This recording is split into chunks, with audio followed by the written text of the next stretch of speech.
Os 10 princípios para você ser um bom líder da sua equipe. Princípio número 1, contrate devagar e demita rápido. Essa técnica é muito boa, tá? Contratar devagar quer dizer o quê? Muitas vezes a gente se precipita ao contratar porque a gente está precisando daquele cozinheiro agora, naquele momento. O cara pediu as contas, você precisa de um cozinheiro imediatamente. Aí você tende a quê? Você tende a contratar o primeiro que aparece. Todo mundo parece ser bom quando você está precisando, mas esse é um erro. Por isso que é muito importante a gente ter já um sistema de contratação, mesmo sem você estar precisando da pessoa naquele momento, você ter, sabe, pessoas no flow, você ter um esquema, uma esteira de contratação sempre andando. Isso que eu chamo de contratar devagar. Devagar é o seguinte, faz os testes todos que tem que ser feitos, faz a coisa direito, sabe, faz o onboarding da pessoa. A gente vai falar sobre isso agora, no princípio, acho que é número 2 ou 3, mas faz o onboarding da pessoa, sabe? A chegada da pessoa no seu estabelecimento tem que ser legal, ele tem que receber um padrinho quando chega lá, ele não pode ser colocado direto na praça para fritar o hambúrguer, para fazer a batata frita imediatamente no primeiro dia que ele chega, porque ele vai ficar desesperado, ele não está com a cabeça naquilo, isso não é legal. Então a contratação vagarosa significa isso. E a demissão rápida significa o seguinte, você sabe quando aquele funcionário está dando mancada. Ele já aconteceu 3 vezes dele não aparecer e não ligar, e não dar nenhum recado para você. E você sabe que ele está desmotivado, você sabe que acontece. Tá? Um emprego não é que nem um casamento que você tem que ficar pro resto da vida, né? Até que a morte os separe. Não, isso acontece. Então você sabe que é o momento, toma uma atitude rápida. A maioria dos líderes, eles pecam nesse sentido. Ele deixa, quando acabou a relação, o funcionário ainda fica durante muito tempo. Por quê? Porque é confortável, porque não tem que buscar outra pessoa no mercado, porque para o funcionário também é confortável porque está ganhando aquele salário e fica uma relação que não é legal. Então, primeiro princípio de bom líder, contrate devagar e demita rápido. Segundo princípio, aceitar que a culpa é sempre sua. Você está liderando uma equipe, você tem que assumir a culpa por aquilo que acontece em qualquer setor. Eu vejo muitas pessoas falando o seguinte, a culpa é do fulano, eu não aguento mais o Beltrano, eu não aguento mais aquela ladainha entre o fulano, o Beltrano e o ciclano. Aceita que a culpa é sua, porque se a culpa for sempre dos outros, não tem como você resolver o problema. Por quê? Porque você não assumiu que a culpa é sua. Então você acaba o quê? Não resolvendo o problema. Então a segunda característica de um bom líder, ele assume a culpa dos problemas que acontecem naquela operação. Ele mata no peito e fala o seguinte, a única maneira de eu resolver isso é eu assumir que a culpa é minha, porque aí sim eu vou resolver, eu sei que o problema é meu. Tem uma atitude proativa com relação aos problemas. Os problemas vão chegar de qualquer maneira, todos os dias. Quando a gente lidera uma equipe, todos os dias você vai ter problema. O dia que não tiver problema é porque você morreu. Ninguém te avisou ainda, mas você já está morto. Porque se você lidera uma equipe, uma operação, principalmente uma operação gastronômica, você sabe que todos os dias você vai ter problema. Então abraça o problema, aceita o problema como sendo seu, tá? Mata no peito. Terceiro, traço de um bom líder. Cara, tenha princípios claros, que ninguém vai ter dúvida desses princípios. Por exemplo, o princípio legal de você seguir, da transparência e da honestidade. Nunca esconder nada de ninguém. Nunca deixar de ter aquela conversa quando você acha que tem que ter aquela conversa. Falar o que tem que falar com todas as pessoas. Isso é um princípio legal de transparência, sabe? De honestidade. Se você consegue permear toda a sua operação com esses princípios, o que acontece? Os seus líderes, né, o seu cozinheiro-chefe, o seu mestre, se for uma operação gastronômica, se for qualquer tipo de operação, os seus líderes vão passar para baixo esses mesmos princípios. Só que isso tem que estar claro na sua cabeça, tem que estar desenhado no papel, tem que estar colocado num quadro quais são os princípios que você acredita, que você quer que passe para baixo para a sua equipe. Então, lidar com princípios é muito legal. Por exemplo, tem chefe que perde a calma, que perde a estribeira, né, que a gente fala, que fica enlouquecido, que começa a gritar no meio do salão, que começa a gritar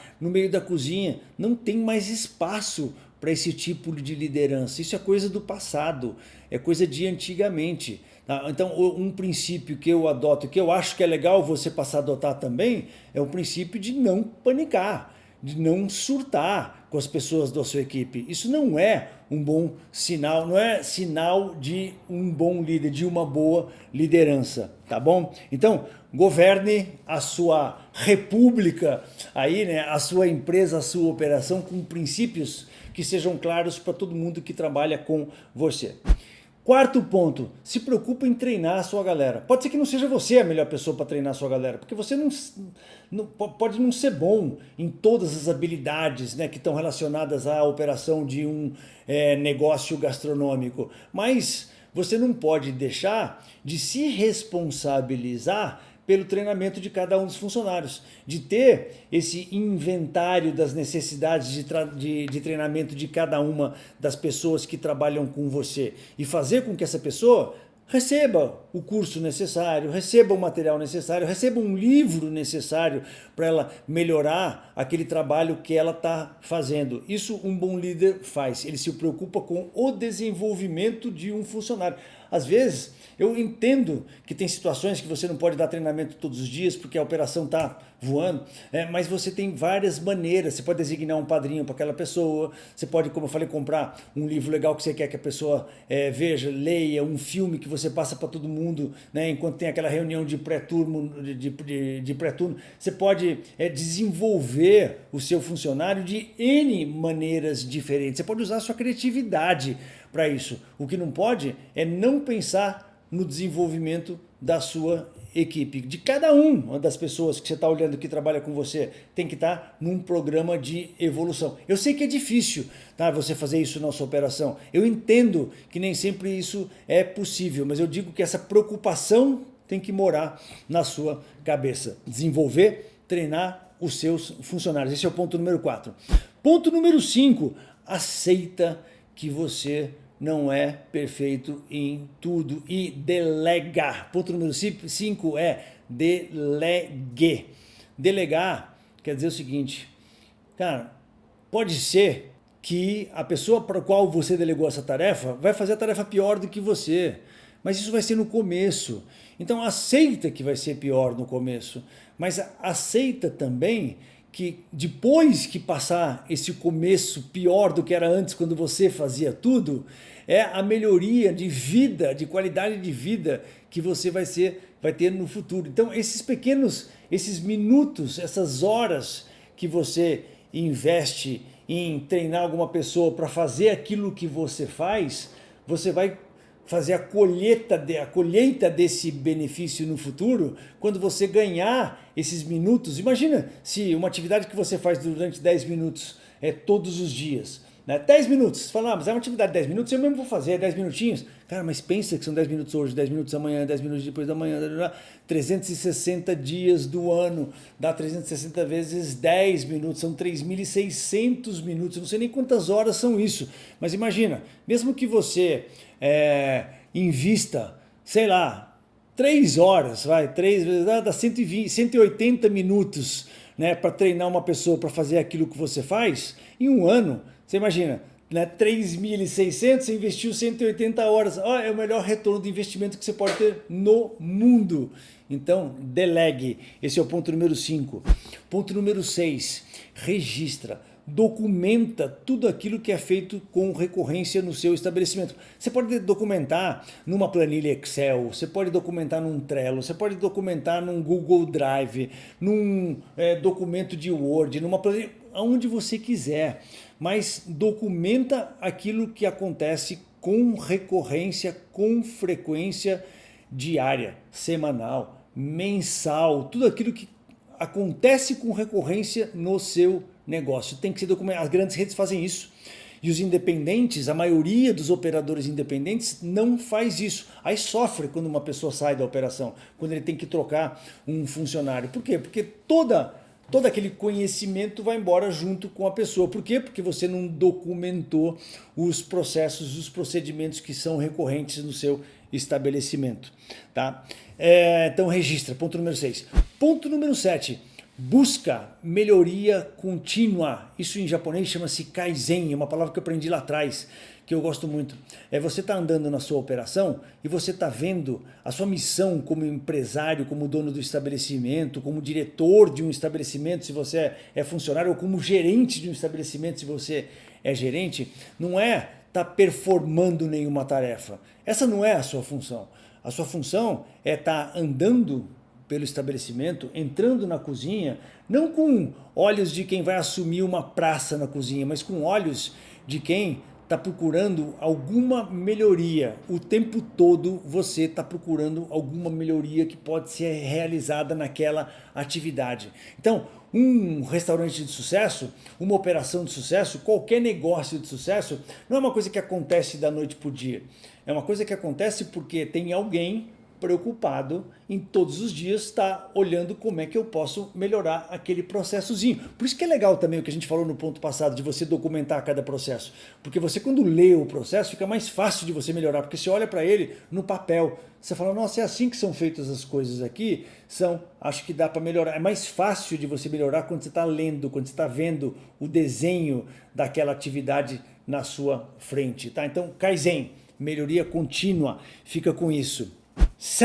Oitavo ponto aqui, que eu tô com a listagem dos pontos aqui na minha frente. Foco nos pequenos detalhes. Tá? Você tem que andar pela sua... É assim que a gente ganha o jogo. Quando a gente pega os pequenos detalhes da nossa operação e começa a pensar nessa melhoria. Se a gente não cuida desses pequenos detalhes... eu vejo muito restaurante de hotel 5 estrelas. Eu, quando me formei lá atrás, lá nos idos dos anos 80, tinha essa obsessão que a faca e o garfo tinham que ter uma distância de 30 centímetros. O garfo e a faca tinham que ter uma distância um do outro, né? Tinha que ter uma distância de 1 centímetro da borda. O copo tinha que ficar 1 centímetro na frente da faca. O guardanapo tinha que ser dobrado impecável de uma coisa. A gente aprende esses detalhes e não é à toa que um hotel 5 estrelas é um hotel 5 estrelas. A diferença entre um hotel 5 estrelas e um hotel 3 estrelas é isso. É essa atenção aos pequenos detalhes. Então, mesmo que você esteja numa operação que não é um hotel 5 estrelas, quando você se atenta aos detalhes, o primeiro que vai perceber isso é o seu cliente. Você está agregando valor na experiência dele. Ele está pagando por aquele mesmo preço que ele paga em qualquer lugar lá da sua cidade por aquele produto similar ao seu, mas ele está percebendo que na sua operação existe essa atenção de todas as pessoas a cada um dos pequenos detalhes. E se você, como líder, se posiciona dessa maneira, buscando essa melhoria em cada um dos detalhes, você institui no seu estabelecimento essa cultura de melhoria, essa cultura de atenção aos detalhes. Numa operação gastronômica, isso é fundamental, tá? Detalhes, atenção aos detalhes. Ponto número 9, de qualquer operação gastronômica, fundamental. Toda operação gastronômica tem isso, gargalos. Então busca os gargalos. O que é buscar os gargalos? Cara, toda operação acontece isso. Chega um momento na cozinha que o gargalo está nas comandas. Tem muita comanda ali, não tem ninguém cantando a comanda, está uma bagunça naquela área da cantada de comanda. Então o que o gerente bom faz? O que o proprietário de um estabelecimento bom faz? Ele vai andando na operação dele, buscando aonde está travando e invariavelmente todos os dias na sua operação, você vai reparar que o gargalo está acontecendo em algum lugar. Às vezes é na pia, porque tem lá um monte de prato para limpar, não tem prato para repor, não tem talher para repor, e você vai ver que tem um cara na pia sozinho, desesperado, suando a camisa. Cara, alguém tem que perceber isso. Alguém tem que olhar, tem que andar pela operação, e esse é o papel do gerente, buscando esses gargalos. Às vezes tem um monte de cliente sentado e tem um monte de cliente insatisfeito porque não veio ninguém tirar a comanda dele. Então o que acontece neste momento? Não tem gente suficiente para essa etapa inicial, que é de tirar a comanda. Por quê? Porque todos os garçons estão lá na boqueta esperando os pratos sair. Então o bom gerente, o que ele faz nesse momento? Ele sabe onde está o gargalo está aqui. Então ele vai ajudar a eliminar aquele gargalo específico. Só que ao longo da operação, esse gargalo vai mudando de lugar. Então, o bom líder, ele vai descobrindo onde estão os gargalos e vai relocando a equipe para cuidar de cada um desses gargalos. Isso é o trabalho de gerenciar.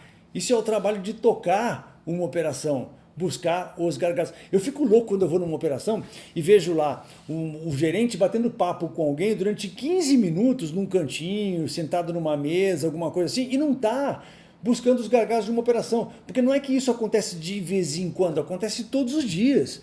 Então o cara que é um bom líder, ele tem que estar ativamente buscando esses gargalos para conseguir resolver um por um. Isso é ser um bom líder. E o outro ponto, o último ponto, o 10º ponto é sobre reuniões.